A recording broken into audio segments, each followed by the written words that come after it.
Bienvenidos a una nueva jornada organizada por el Colegio de Arquitectos de Toledo. Como ya hemos estado haciendo desde los primeros días de octubre, son actos previstos para la Semana de Arquitectura que por los motivos que todos conocemos se han ido alargando hasta final de año. Hoy vamos a hablar sobre las murallas de Talavera y para ello contamos con dos ponentes. Con Sergio de la Llave Muñoz, concejal de Patrimonio y Política Medioambiental Sostenible en el Ayuntamiento de Talavera, y con el doctor arquitecto Fernando Cobos. Os recuerdo que esta jornada se emite en directo, pero que posteriormente se va a editar la grabación y se va a mantener en el canal de YouTube del Colegio de Arquitectos, donde podéis verla en cualquier momento. Comienzo. Sergio de la Llave, concejal de Patrimonio, es licenciado en Historia por la UNED del 2009, formador de formadores, 2015, técnico en Desarrollo Local, 2010, perito judicial en Arqueología, 2018 y diploma de Estudios Avanzados, 2013. En esta jornada está representando al Ayuntamiento de Talavera, específicamente porque su área de responsabilidad es el patrimonio. Y creo que desde Valladolid, ¿no es así, Fernando? Sí. Tenemos a nuestro compañero, el doctor arquitecto Fernando Cobos, miembro experto de los comités internacionales de ICOMOS, Share Build Heritage e ICOFOR, del que es vicepresidente del 2020. Es miembro honorario del Comité Científico de Europa Nostra. Profesor del Máster Universitario de Rehabilitación de la Universidad Alfonso X Sabio y profesor de doctorado en la Universidad Politécnica de Madrid desde el 2018. Su ponencia en esta jornada viene motivada porque ha sido adjudicatario como arquitecto director de varios tramos de rehabilitación de las murallas de Talavera y será el redactor de nuestro plan director. Sin más preámbulo, le paso la palabra a Sergio de la Llave. Bueno, muy buenas tardes, tanto a Carlos como a Fernando. Desde luego que es un placer teneros al otro lado de la pantalla y, como no puede ser de otra manera, pues también saludar a todas aquellas personas que nos siguen, ¿no?, en esta jornada de hoy y que desde luego no está exenta de verdadero interés, ¿no?, porque sí que es cierto que nos encontramos en un momento de cierta trascendencia para lo que es la recuperación y puesta en valor del recinto fortificado de la ciudad de Talavera, ¿no? A la hora de preparar un poco lo que era la presentación, es cierto que resulta difícil, ¿no?, hacer ahora todo un balance, un estado de la cuestión con ya varias décadas, ¿no?, de duración, todo esto desde los años 80 que se empezaron a hacer los primeros estudios, digamos, con métodos arqueológicos modernos, pero no obstante habría que comenzar, yo siempre lo hago ahí en la UNED con mis alumnos, es preguntarnos, ¿no?, realizarnos de una manera un poco reflexiva y también una cierta autocrítica, empezando desde cero, ¿no?, de cara a preparar la charla de hoy, ¿no? Y yo empezaría pues incluso preguntándonos qué es una muralla, que parece una respuesta muy sencilla, que parece que todos tenemos, que la entendemos, que sabemos lo que es un recinto destinado a defender o a guarecer un espacio, ¿no? ¿Para qué sirve? Que también creo que más o menos sabemos para qué sirve una muralla, pero yo iría más allá. O sea, es decir, ¿qué valor tiene para la sociedad de Talavera nuestro recinto fortificado?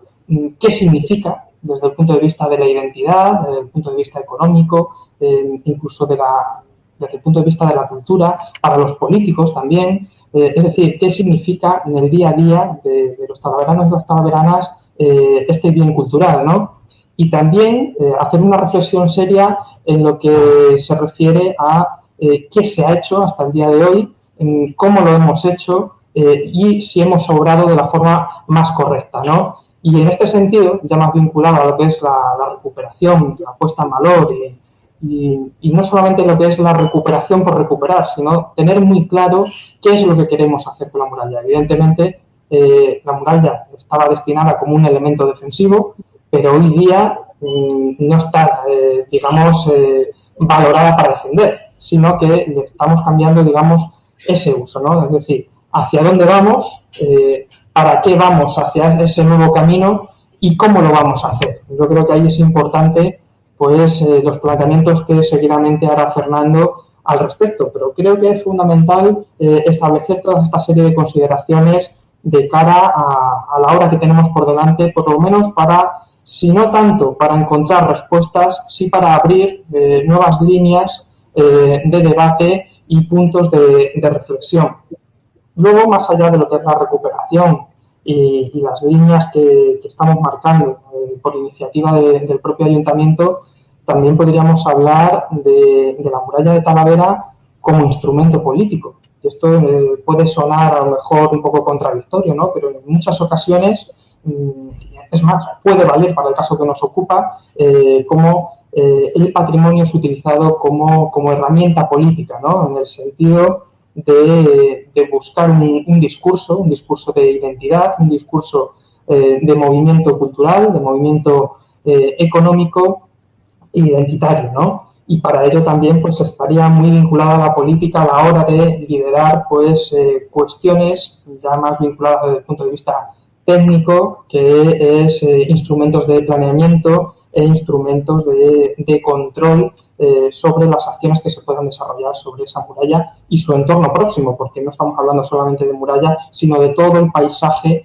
que lo rodea, ¿no? Y con esto me refiero pues instrumentos de planeamiento como puede ser el PON, como puede ser el futuro plan especial de la Villa de Talavera, que estamos trabajando ya en esos pliegos y que esperamos más pronto que tarde que salga a licitación, ¿no? O un gran ejemplo de ello es el futuro plan director del cual hablará Fernando a continuación. No obstante, no quiero dejar de lado, dentro del círculo de lo que es la muralla, tener muy en cuenta diferentes conceptos. Muralla, abriríamos un círculo alrededor de esa muralla y tendríamos que tener muy en cuenta varios conceptos, como pueden ser cultura, por una parte, es un elemento cultural, se desarrolla cultura, es decir, nuestra forma de vida también gira en torno a la muralla de una manera directa o indirecta. Paisaje urbano, esto es inevitable, es decir, hoy día lo que tenemos que tener muy claro, qué vamos a hacer con la muralla, para qué queremos la muralla y cómo ponemos nuevamente la muralla a disposición de la sociedad. Esto es un concepto que a lo mejor sí que nos suena, sobre todo a los colegas que son arquitectos, cuando habláis de la arquitectura puesta al servicio de la sociedad. Pues en este caso es poner al servicio de la sociedad esta muralla. Y por otra parte, sociedad, desde el punto de vista identidad, entendiéndolo también en cuanto a motor económico y desde el punto de vista también, cuando hablamos de sociedad, pues digamos epígrafes, como puede ser el de la identidad o la inversión o gasto sobre la muralla, que en ocasiones, no hace mucho, hace unos días Fernando y yo hablábamos de este tema, cómo consideran unas personas gasto la recuperación de una muralla y cómo lo interpretamos otros como inversión, ¿no? Son formas de verlo. En todo caso, nosotros cuando llegamos hace ya 1 año y medio al gobierno de Talavera, pues teníamos claro que había que tomar una iniciativa importante, uno de los bastiones que ya se habían desarrollado hace muchos años y que lamentablemente por diferentes circunstancias estratégicas se había abandonado. Nosotros hemos querido retomarlo, también aprovechando la existencia de una serie de ayudas, en este caso las ayudas ITI, más vinculadas a la explotación turística, ¿no? Entonces, el proyecto estaba encajado a lo que es la recuperación de la muralla y sus recorridos. Esta recuperación, pues, podía estar, es múltiple, ¿no? Puede ser, pues, ya sea la recuperación del paseo superior, es decir, el adarve, o la recuperación, digamos, del paseo inferior, la zona de la liza, ¿no? Ese espacio que va entre la muralla y el antemural o barrera, no sé si estoy utilizando bien la denominación, Fernando, y bueno, en todo caso, pues, pusimos en marcha todo ese proceso, las adjudicaciones, licitaciones, etcétera, y bueno, por una parte, pues el sector Salvador se ha adjudicado por 1,2 millones de euros y luego, por otra parte, el sector El Charcón por 1 millón de euros. Esta selección, quiero decir que no fue en ningún momento casual. porque sí que es cierto que tuvo que ser consensuado con el Servicio Técnico de Urbanismo y de Patrimonio del Ayuntamiento, y no solamente se trataba de recuperar esos paseos, sino también de utilizar esta estrategia para evitar la ruina y la pérdida irreversible que podría ser de algunos tramos de esta muralla. De ahí que actuáramos sobre estos tramos y no sobre otros, ¿no? Y luego, por último, pues bueno, a través de las ayudas de Diputación actualmente, aunque es más desde el punto de vista más urbanístico, ¿no? Se está actuando en el entorno del yacimiento urbano de Entre Torres. Si bien es una actuación puntual más, y desde luego que es un espacio que tiene muchísimo por delante y que requiere pues mucho mimo, mucha inversión y desde luego pues una revisión, un redescubrimiento, y es decir, yo me quedaría con una palabra de todo esto, es repensar la muralla de Talavera. Por mi parte, nada más. Si queréis, luego podemos volver a intervenir más adelante a lo largo del debate.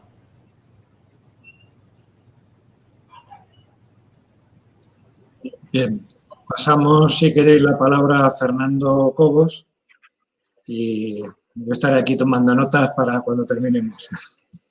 Bueno, bien, espero que se me oiga bien. ¿Por qué un plan director? Un plan director en una fortificación, en un conjunto patrimonial importante, es esencial por muchos motivos. El primero es porque nuestra ley, nuestros criterios más actualizados, el Plan Nacional de Arquitectura Defensiva, por ejemplo, del Ministerio de Cultura, ya exige que para intervenir en un edificio complejo se realice un plan director de forma previa. La Carta de Patrimonio Fortificado que hemos hecho para UNESCO desde ICOMOS y que se ha aprobado recientemente y en la que he participado en su redacción, ya exige que antes de intervenir en un monumento se haga un plan director. ¿Por qué? Fundamentalmente por dos motivos. El primero es porque el plan director conlleva una serie de estudios, una serie de documentos, una serie de materiales que permiten repensar la muralla, el monumento, en este caso la muralla, en su conjunto. Es decir, vamos a poder reflexionar sobre toda la muralla de forma global. Y segundo, porque somos capaces de programar a partir de ese análisis de la muralla unas actuaciones cuya prioridad vaya marcada por condicionantes científicos o de necesidad, de urgencia, por ejemplo, y cuyos criterios vengan y sean definidos para todo el conjunto. Esto es bastante fácil de entender. Cuando uno le encargan el proyecto de una esquina de algo, pues a lo mejor se le ocurre la solución de, no sé, voy a poner aquí una lámina de metacrilato sujeta con una pinza que queda muy bien, pero cuando dices, no, pero eso mismo lo tienes que hacer en toda la muralla, y dices, no, coño, entonces espera que me lo pienso otra vez. Bueno, pues ese concepto de que los criterios, las definiciones que se hagan para una zona sirvan para todas, es decir, para que haya una unidad de criterio, una unidad de intervención, es uno de los factores del plan director más importantes. Pero a él no se llega si no hay una reflexión previa, si no hay un análisis global de toda la muralla que nos permita entender el conjunto de la muralla, la problemática de la muralla y cómo vamos a responder a cada una de las partes que tiene la muralla, a cada uno de los sectores de la muralla con un único criterio, aunque probablemente con distintas intensidades. Esta es la idea del plan director. El plan director es pensarlo todo antes de empezar a hacerlo primero, para decidir primero qué es lo primero y cómo vamos a hacerlo para que todo sea coherente. Nosotros, que llevamos hechos muchísimos planes directores y muchos de fortificaciones, una de las primeras cosas que nos gusta hacer es no hacer nada hasta que no tengamos hecho el plan director.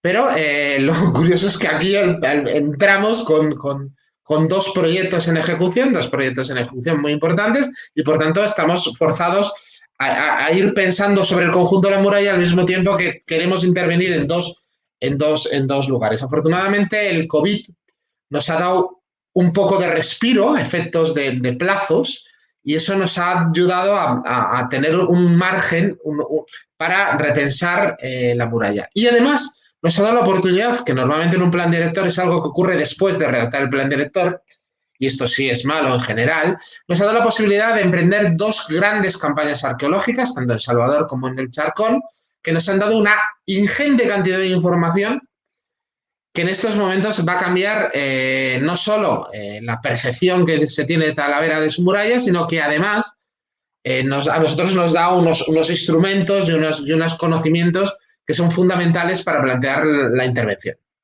De hecho, probablemente estas dos excavaciones sean mucho más importantes de lo que parece, porque no solo tienen información muy precisa que nos va a permitir trabajar sobre la muralla de otra manera, sino que además nos han permitido, que es una cosa que tiene que hacer el plan del director, releer y volver a ver cosas que no habíamos visto en excavaciones previas.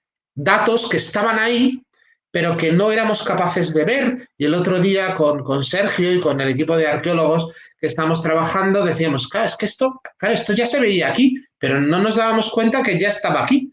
Y sin embargo, ahora empiezan a encajar las piezas, ¿no? He preparado una pequeña presentación, intentaré ir muy deprisa porque además supongo que la mayor parte del público ya conoce Talavera. No sé si se puede ver en pantalla.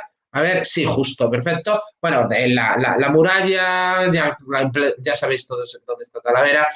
Nosotros vamos a trabajar fundamentalmente por la muralla principal, la muralla central, la muralla interna.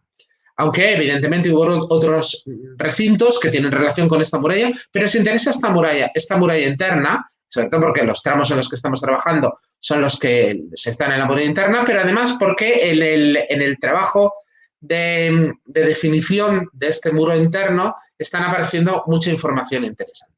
Uno de los aspectos más interesantes con los que estamos empezando a trabajar, y además es una cosa que ha surgido en las últimas semanas, han empezado a aparecer evidencias absolutamente claras que indican que la muralla es romana. Ya sé que ha habido siempre una discusión si la muralla es romana o la muralla es islámica y este tipo de discusión. Ahora sabemos que es romana, pero no es romana de cualquier manera. No es una muralla republicana, no es una muralla imperial. Es una muralla tardorromana. Tan tardorromana que si tardan un poquito más ya no los llamaríamos ni romanos.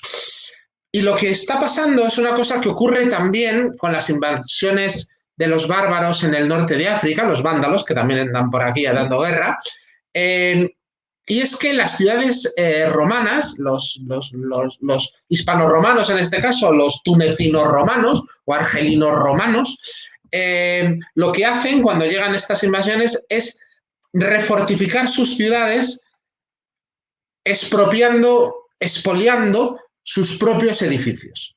Es decir, ellos están retirando. La ciudad romana imperial es muchísimo más grande que la ciudad que tenemos ahora, que la ciudad amurallada, y ellos van robándose las piedras de sus propios edificios para hacerse una muralla, además una muralla circular, una muralla no trazada, no es una traza de ingeniero romano perfecta, además es una traza muy irregular, hecha por trozos, seguramente por distintos grupos de colaciones probablemente, que iban trabajando en la ejecución y cada uno, y hay correcciones continuas de la traza, pero es una muralla hecha con piedras romanas por los romanos al final del periodo que llamamos habitualmente romano.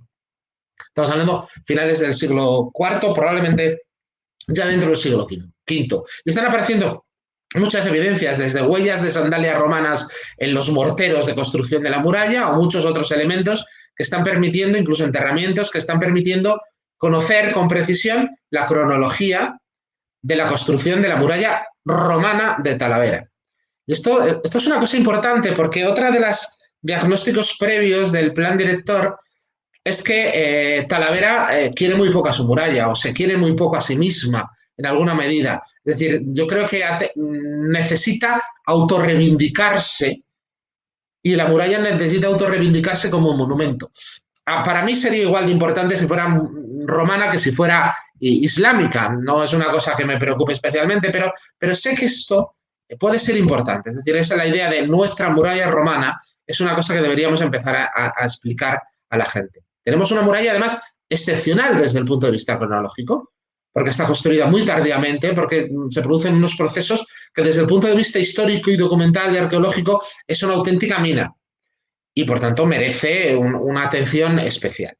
Si seguimos analizando, una de las cosas, bueno, hemos respetado la nomenclatura clásica de número de torres en el plan director para no generar más lío y, a ver si pasa.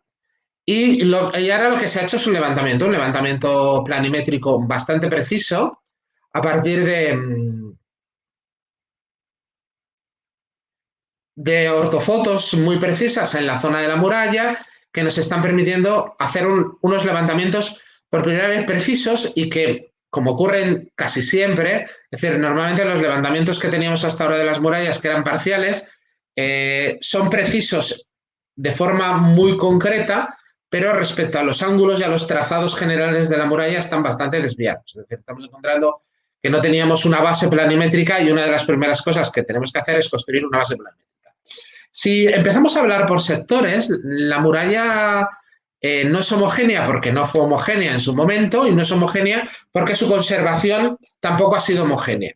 En el sector de la Alcazaba, una de las cosas interesantes que estamos trabajando es que el cierre de la Alcazaba no coincide con lo que es el muro actual de la Tapia, que todo el mundo se imagina la Alcazaba cuadrada, muy parecida a la de Mérida o la de Trujillo, y no tiene nada que ver. Al final la Alcazaba no deja de ser una muralla muy pegadita a la muralla exterior que cierra un espacio bastante reducido. Por tanto, no tenemos una Alcazaba, es más, no estoy seguro que siquiera que sea una Alcazaba islámica, desde luego no es una Alcazaba romana, y probablemente sea una Alcazaba cristiana, aunque todavía nos falta mucha información por analizar. Tenemos un poco el tema de la Alcazaba, las distintas evoluciones. Hay una riquísima colección de fotografía histórica, fotografía antigua, que está siendo muy útil para entender el proceso. Y luego otra de las cosas que también va a ser un factor determinante en el plan director, es que vamos a intentar excavar de forma exhaustiva todos los restos antes de plantear propuestas de intervención.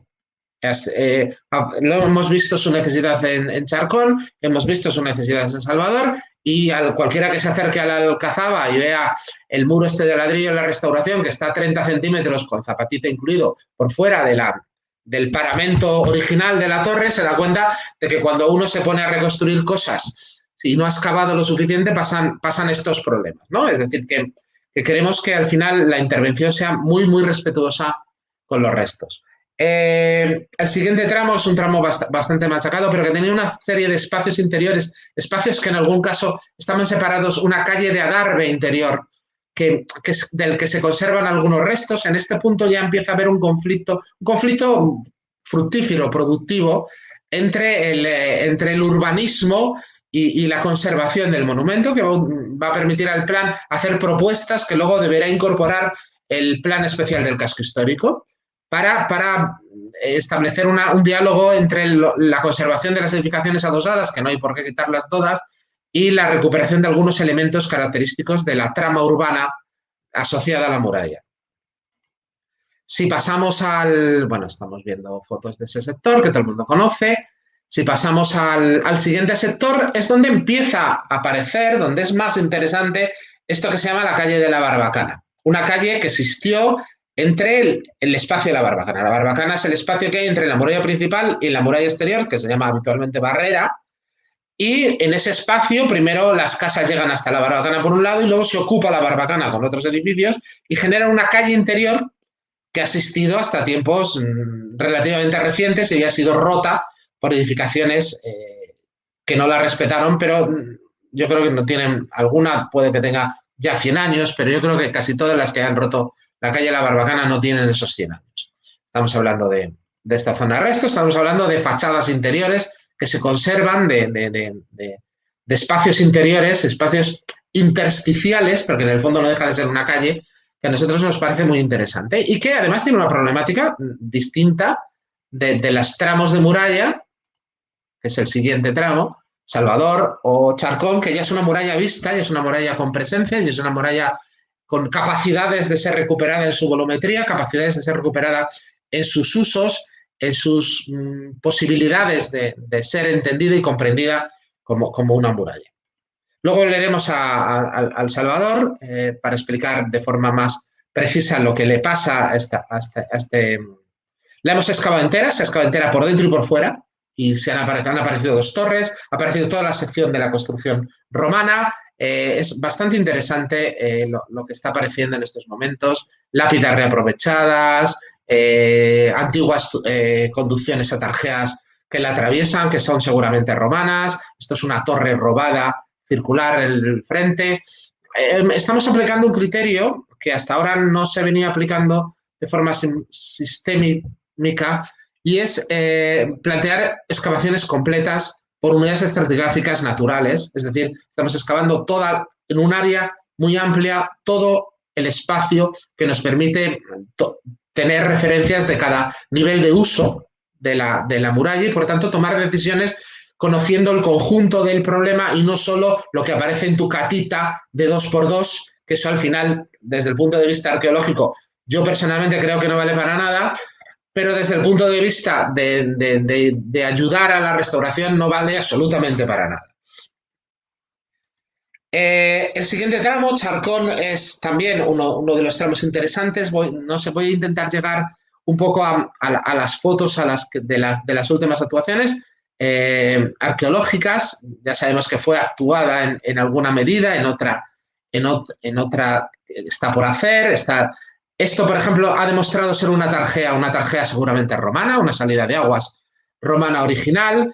Han aparecido el cubo circular romano, que luego fue convertido en época emiral. Estamos hablando de una fortificación, bueno, emiral, incluso a lo mejor califal, pero islámica, en todo caso, del siglo X. En una torre cuadrada. Han aparecido los basamentos y el robo de las piedras de la muralla en todo su espesor, y vemos un poco las circunstancias en las que está, ¿no? Y tenemos finalmente Entre Torres. Entre Torres es un sitio interesante porque una de las primeras reflexiones que hemos hecho desde el plan director de Entre Torres es que, aunque aparentemente está todo excavado, realmente queda todo por excavar. Es decir, está desescombrado y sin demasiado criterio, de forma que se mezclan estructuras de muy diversas épocas y de muchos problemas, además, de interpretación.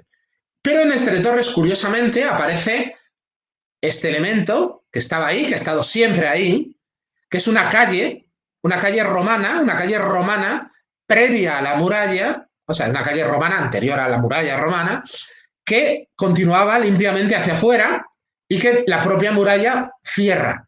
Y por tanto estamos explicando eso de que la ciudad romana previa, antes de que aparecieran los vándalos y los romanitos que vivían en Talavera decidieran fortificarse desmontando el foro, se extendía mucho más allá del recinto que hoy tenemos.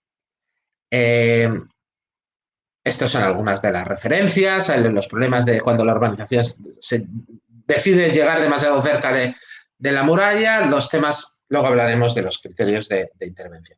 Y está finalmente el tramo del río, que, bueno, los que conocen las fotos antiguas no hace falta que se lo explique, que prácticamente se ha perdido entero. Se ha perdido entero porque una parte está directamente en el río y otra parte de la muralla está bajo el bulevar y la carretera que ahora recorre la muralla. Todos estos, cada uno de estos tramos, pretende tener una actuación concreta. Pero queremos que el criterio de intervención sea el mismo.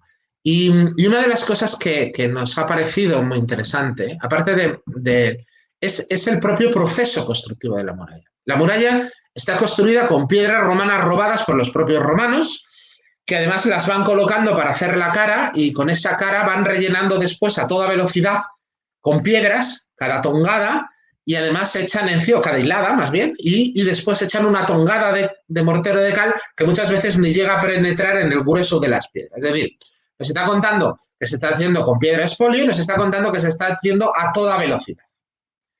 Pero, sin embargo, en muchos sitios, una vez robada la piedra del exterior, que es un robo, en el Charcón podemos decir que el robo es prácticamente de finales del XIX, principios del XX, es decir, hasta principios del siglo XX tenemos una evidencia, porque en el Charcón roban completamente 2 tramos de muralla, pero la medianera entre las 2 casas que roban la muralla, como es la medianera, no la roban.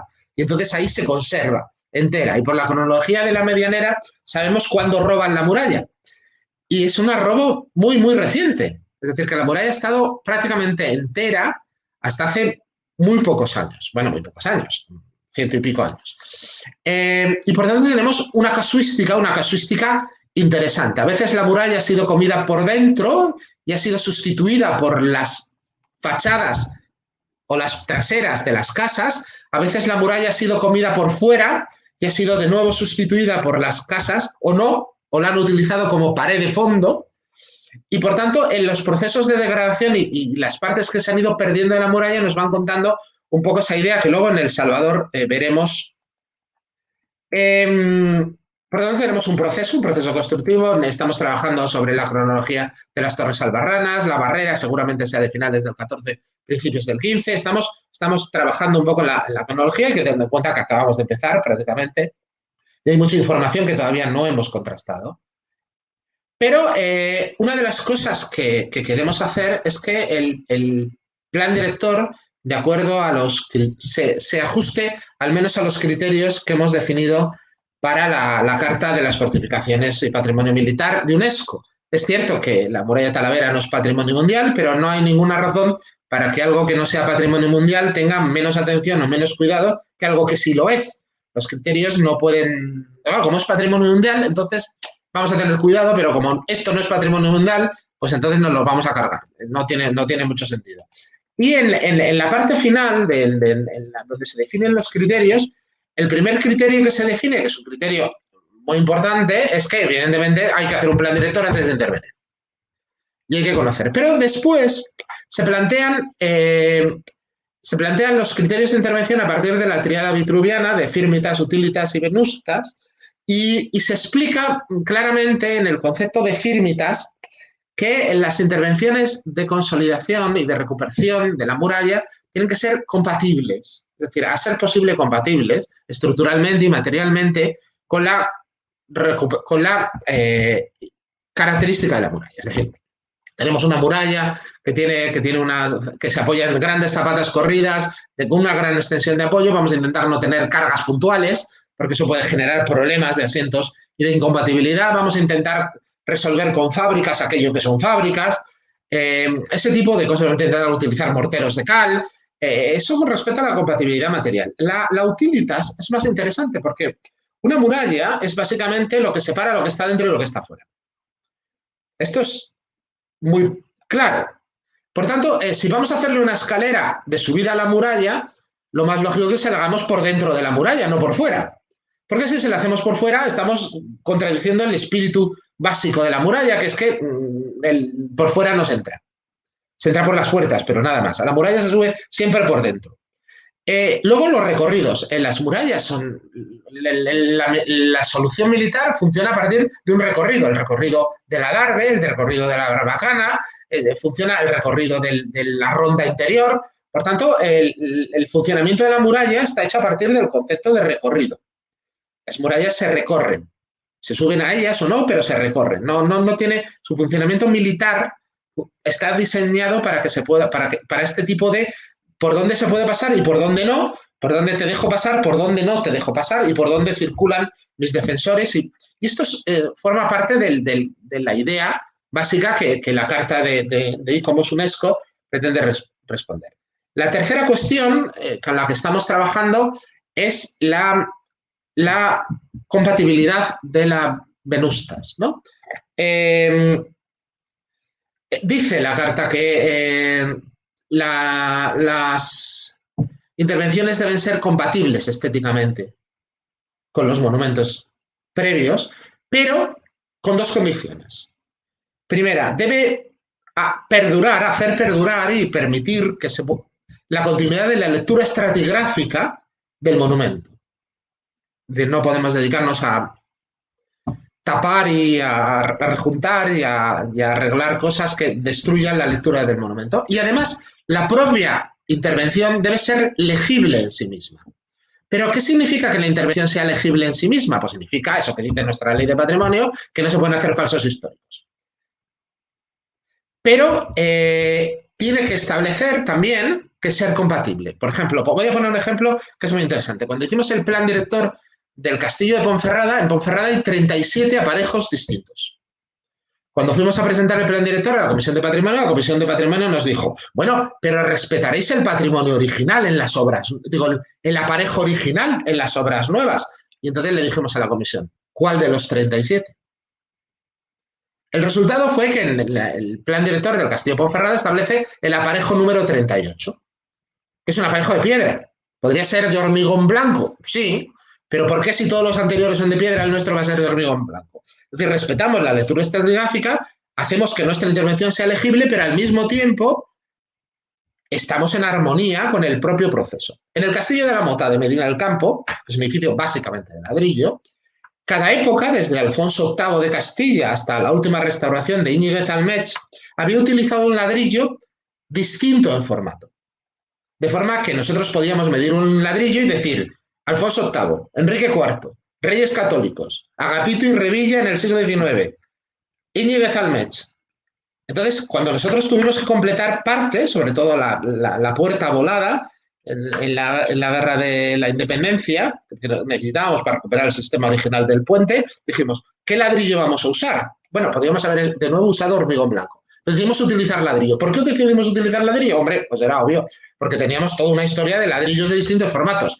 ¿Y qué formato utilizamos? Pues también era obvio, uno distinto. Por tanto, este planteamiento de legibilidad del proceso estratigráfico y legibilidad de la intervención propia, dentro de la armonía propia del monumento, es justamente una de las cosas que queríamos plantear en el plan. Y por lo tanto estamos estudiando la impresionante colección de aparejos históricos que tiene la muralla, que son todos muy interesantes y que cada vez vamos aprendiendo un poco más de todos ellos. Desde el momento en el que el romano ya lo vemos como lo romano y lo reconocemos como romano, ya nos es más fácil distinguir el califal y ya nos es más fácil distinguir otros aparejos mudéjares y más tardíos, pero bueno, esto es un proceso lento y además se han dedicado un par de tesis a esto sin haber llegado a una conclusión definitoria, ¿no? Y también, evidentemente, hemos estudiado qué ha pasado y nos hemos dado cuenta que cada tramo de muralla, cada trozo de muralla ha sido intervenido con un criterio distinto. Hay gente que ha hecho piezas de hormigón, hay gente que ha puesto hormigón blanco, hay gente que lo ha hecho de ladrillo y lo ha pintado, hay incluso propuestas de hacerlo con acero corten, otros han hecho aparejos más o menos falsos, hay incluso fingidos pintados en las paredes. Hay una inmensa colección de soluciones, algunas más acertadas, otras menos, que están planteando cómo diferenciar, cómo hacer legible la intervención y cómo dejar, cuando lo dejan, legible la intervención previa, digo, la asistencia previa, ¿no? Cuando hemos empezado a trabajar sobre estas cuestiones nos hemos dado cuenta que también había un problema de criterio volumétrico, es decir, si vamos a restituir los volúmenes y cómo los vamos a restituir y con qué, de qué manera y de qué forma podemos sustituir estos volúmenes, con qué criterios, es decir, dónde vamos a recuperarlos, dónde no vamos a recuperarlos, dónde es lícito hacerlo, dónde no es lícito y siempre cuando esa intervención sea compatible con la legibilidad del monumento y sobre todo con su estabilidad, ¿no? Estamos ensayando distintas soluciones porque no es lo mismo cuando tenemos el aparejo romano que cuando tenemos el aparejo romano robado, que cuando no tenemos nada. Y, por tanto, el planteamiento, estamos haciendo una casuística de usos y de soluciones que estamos probando no solo para un trozo del Salvador, sino que pretendemos que sea aplicable al Charcón y a Entrecalles y al Alcazaba, digo, Entre Torres y al Alcazaba, es decir, que haya un código legible que permita distinguir qué solución se está adoptando y por qué. Si vamos a un caso concreto, que es el que más avanzado tenemos, pero ya digo que no le tenemos definido del todo, porque no queremos definirle del todo hasta que no tengamos estudiados todos los demás casos posibles. Porque si no, estaríamos cayendo en la misma trampa que nosotros queríamos corregir, es dar una solución que es buena para un tramo sin pensar si es buena para los otros tramos. Si vamos a la zona del Salvador, vemos que aquí había una torre redonda, que había una torre cuadrada. Vemos que lo que le ha pasado a la muralla es que se la han comido por aquí hasta dejarla en a veces 30 centímetros, porque parte de los muros, esto tiene unos 70 centímetros, pero de esos 70 centímetros originales de la muralla son unos 30 y el resto son chapados que le han hecho con ladrillo y con otros materiales a lo que quedaba la muralla. Se la han comido por fuera en esta parte, aquí se la han comido hasta el sótano. Y en esta otra parte se la han comido por dentro. Pero afortunadamente aquí no se la han comido en el sótano, de hecho aquí hay mucha muralla bajo la cota del terreno actual. Y por tanto tenemos un conjunto de una muralla que ha perdido su volumetría, pero también, y esto es ¿veis todo esto? O sea, lo que hay en azul es lo que se puede considerar muralla y lo verde. Todo lo demás no lo es. Son casas del siglo XIX. Es cierto que en esta parte, detrás de este malva, hay muralla, mientras que aquí no tanto. Vamos a pasar un momento. Y claro, y pasan estas cosas, ¿no? Es decir, al final nosotros tenemos una muralla que lo que nos queda es realmente la cara exterior, parte de la cara exterior de la muralla, de la cara interior de la muralla más bien, en esta zona, pero con un pequeño muro de ladrillo por delante que al final tiene 12 metros de altura y apoya en 60 centímetros. Porque le falta toda la sección. Aquí se le ve que ya hay zonas donde la sección ha sido comida hasta el terreno natural.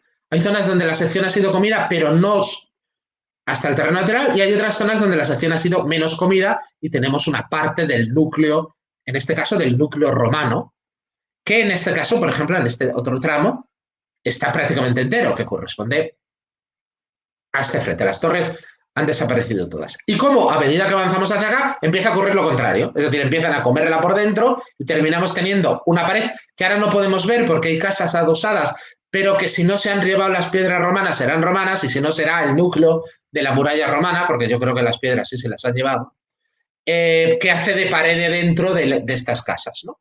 Y donde nos falta toda la sección de la muralla.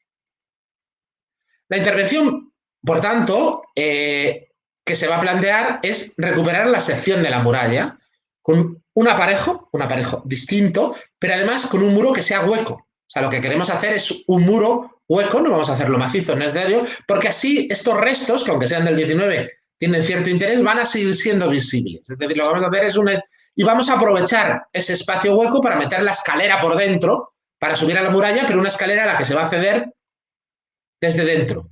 Vamos a acceder por una de las puertas de las casas del 19 al interior de este muro hueco y por este muro hueco vamos a subir hasta la parte de arriba de la muralla para poder continuar esta parte del adarve en esta primera intervención. Hay que tener en cuenta que el tramo que va desde aquí hasta el charcón es otra fase que va a ser definida en el plan director, pero que ahora no está incluida en ninguna de las dos obras. Por tanto, estamos planteando una galería interior que permite recorrer, o sea, estamos haciendo muros capuchinos de fábrica, huecos que van a permitir recuperar el volumen sin ocultar el interior de los muros comidos, pero en la zona donde se conserva todo el núcleo romano, aunque falten las piedras, se va a dejar el núcleo romano visto entero sin cubrirlo. Independientemente de que si alguien dentro de 100 años decide reponer las piedras romanas robadas, podrá hacerlo porque tiene justo el espacio para dejarlo, pero aquí solo se va a volver a colocar el cimiento que ha sido robado para evitar que esto, evidentemente, esté en una situación precaria como está ahora. Esto es un poco la idea del proyecto. Estas son las tripas de nuestro muro capuchino hueco. Y hasta aquí yo creo que es la explicación que yo quería trasladaros y poneros en común. No sé si como vuelvo a mí mismo. Vale, gracias. Bueno, me ha parecido sumamente interesante el trabajo. Es una lástima no poder tener más tiempo contigo. Veo que algunos de los, no sé llamarles espectadores, que nos están siguiendo en el grupo han hecho alguna pregunta que creo que va en relación sobre todo con la intervención que estás haciendo en algunos de los tramos de muralla. José María Escobar, entiendo que es María, dice, ¿cuándo será transitable algún tramo de la muralla? Entiendo que con esta última explicación, no sé si tienes fechas para que podamos hacer esa visita interior a la muralla tan interesante. Pues la idea es, yo creo que para el verano que viene, probablemente esas sean las fechas con las que estamos trabajando ahora. Para el verano, finales del verano que viene. Vale, yo entiendo además, Fernando, que, bueno, quería comentarte, cuando he dicho que esta ciudad parece que se quiere poco, creo que esto ha sido así hasta hace, voy a decir, 15 años, 20 años, que creo que esta ciudad no ha puesto en valor su patrimonio histórico, una parte de la muralla y su casco histórico, pero entre todos hemos logrado que ahora el casco histórico de Talavera tenga un reconocimiento, y creo que el otro gran damnificado de nuestro poco cariño es el río y el patrimonio natural, pero creo que también estamos en estos momentos intentando recuperarlo. ¿Puede que este sea el plan director más difícil con el que te has encontrado? Quiero decir, es un plan director hecho casi a posteriori. Es decir, están hechos los proyectos de intervención, se ha intervenido en todos los sitios, tú estás dirigiendo un tramo en el cual no has sido arquitecto redactor del proyecto y ahora casi es un trabajo forense más que un trabajo de dirigir las siguientes intervenciones, ¿no? Sí, yo creo que desde el punto de vista de que no ha habido, piensa por ejemplo en el plan director de las murallas de Ibiza, que son patrimonio de la humanidad, redactamos entre el 2000 y el 2002. Y en esos 2 años no se hizo ninguna intervención. Y todas las intervenciones se han hecho después siguiendo el plan. Entonces, es muy fácil trabajar así, porque efectivamente vas generando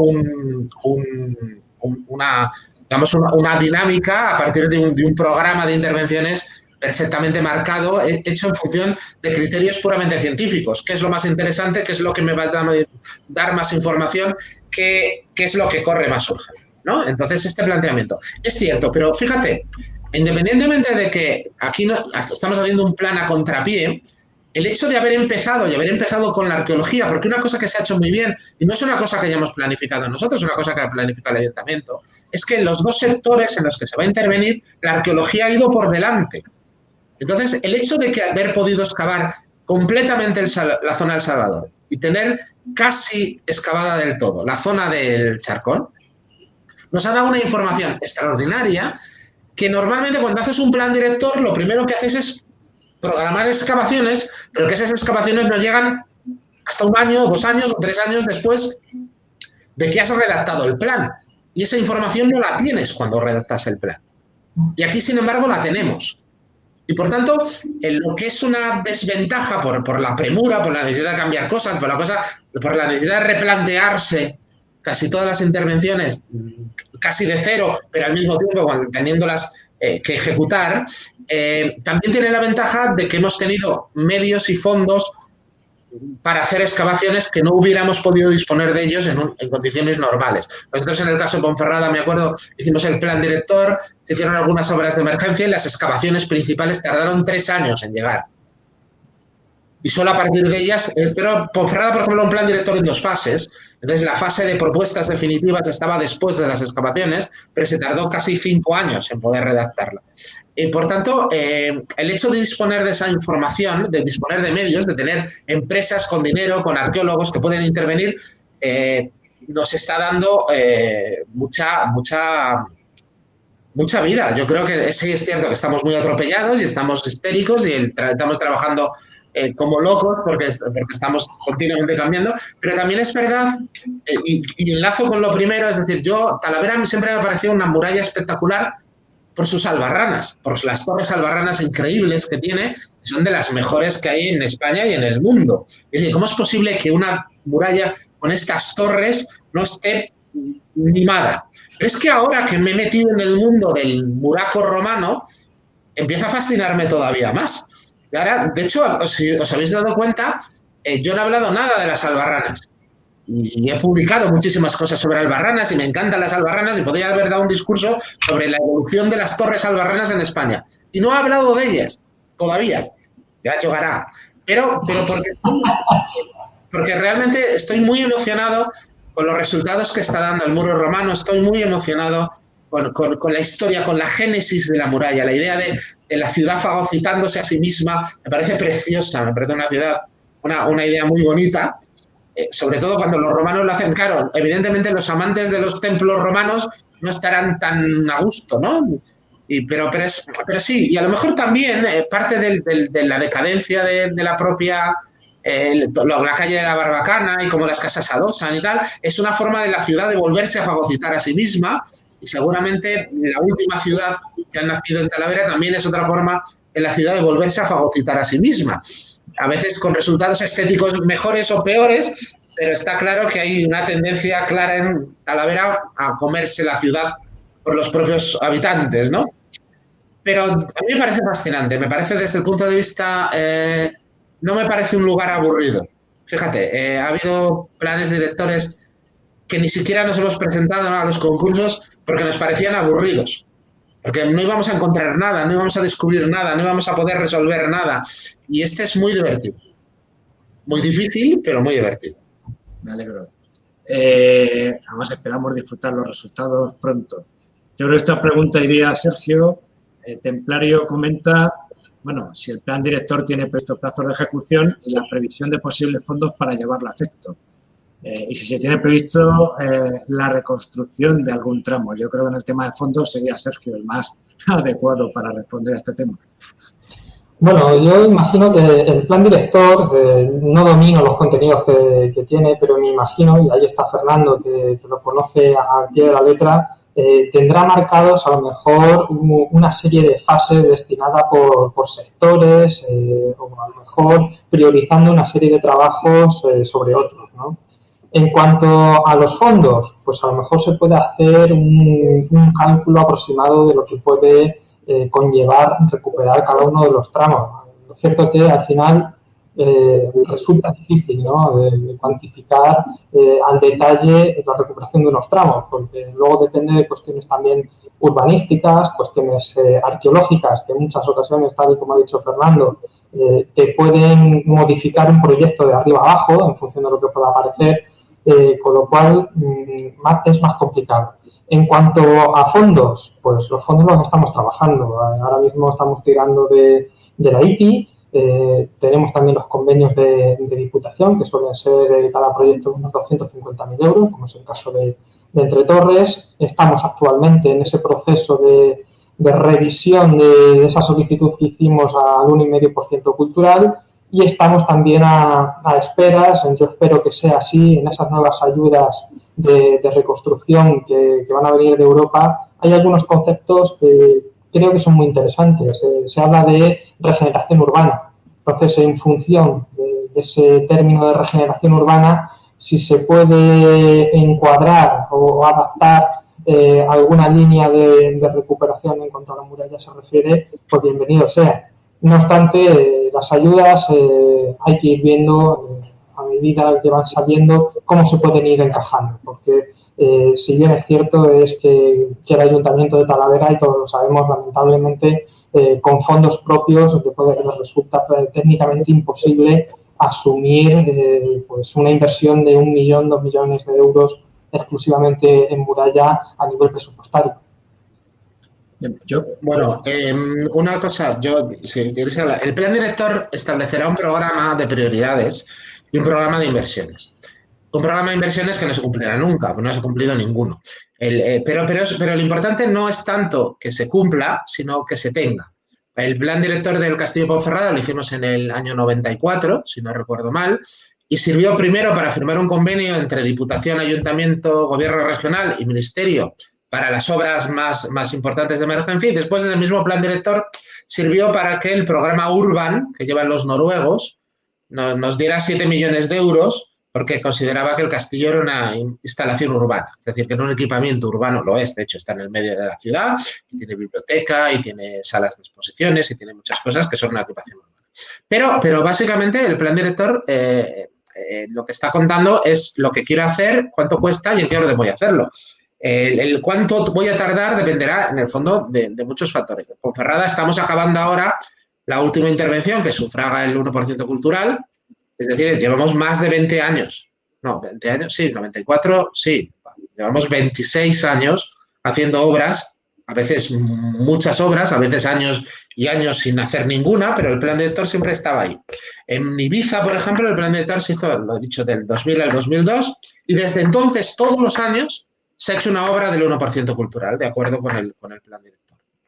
Por tanto, hay muchos mecanismos de trabajar y en el caso de Ibiza queda solo intervenir en un rebellín ya de toda la intervención propuesta del plan director, pero también es verdad que Ibiza es patrimonio de la humanidad y que, bueno, digamos que tiene otras capacidades, ¿no?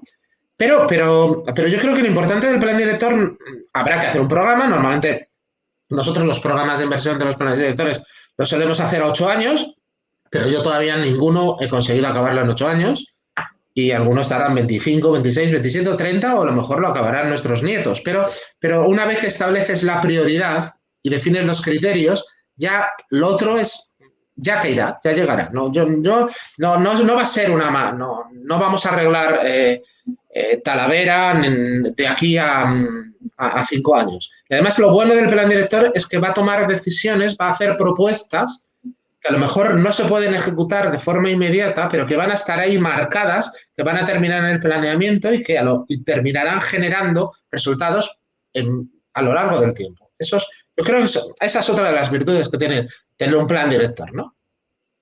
Yo quería aprovechar, sobre todo comentando a Sergio,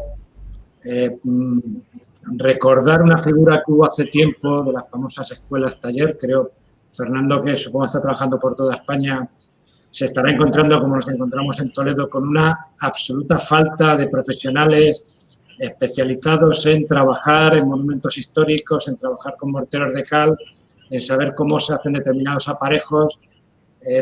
Talavera, que ha sido siempre cuna en su comarca de grandes profesionales, la crisis ha arrasado con muchas empresas y, entre otras cosas, con una sucesión de profesionales que iban aprendiendo a construir de sus mayores, de gente mayor, ya no digo aprendices. Entonces, quizás en una ciudad con un 30% de paro, esas escuelas taller que tanto éxito tuvieron en los años 80, en los años 90, pueda ser la Muralla de Talavera en algún caso opción para poder invertir y poder formar a profesionales en este tema.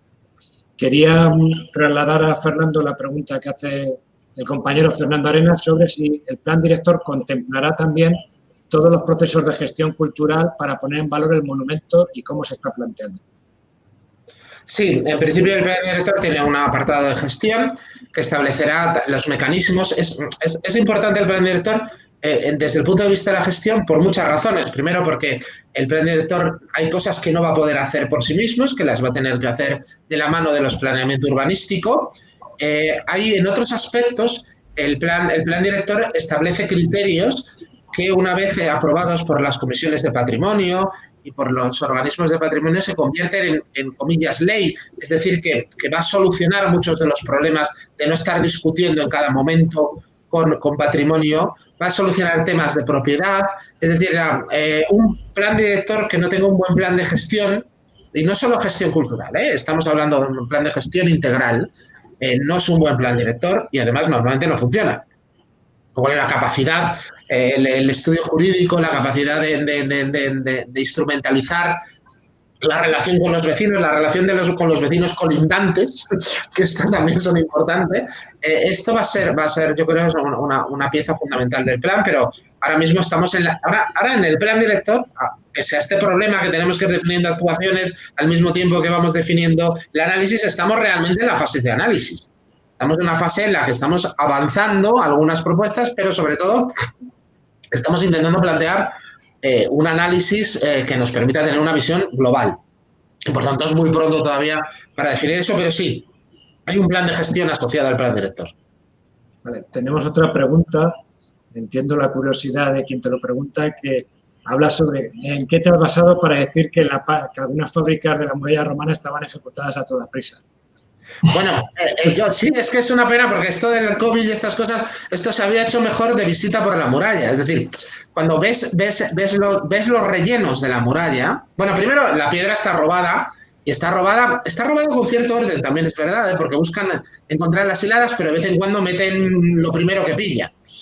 Y segundo, se ve muy bien en el relleno atrás. Es decir, ponen la piedra por fuera, por las dos caras, la de dentro y la de fuera, y empiezan a echar piedra suelta, cascajo, y luego echan una torta, un mortero de cal, muy rápido, ya muy fraguado, muy seco, que ni siquiera es capaz de penetrar en el relleno, ¿no? Es decir, eso indica mucha velocidad, porque si no, hubieran podido perfectamente haber hecho, si lo hubiera hecho un ingeniero romano de verdad, tendríamos un hormigón romano absolutamente espectacular, pero yo creo que tienen el problema de que tienen poca cal y además van muy deprisa.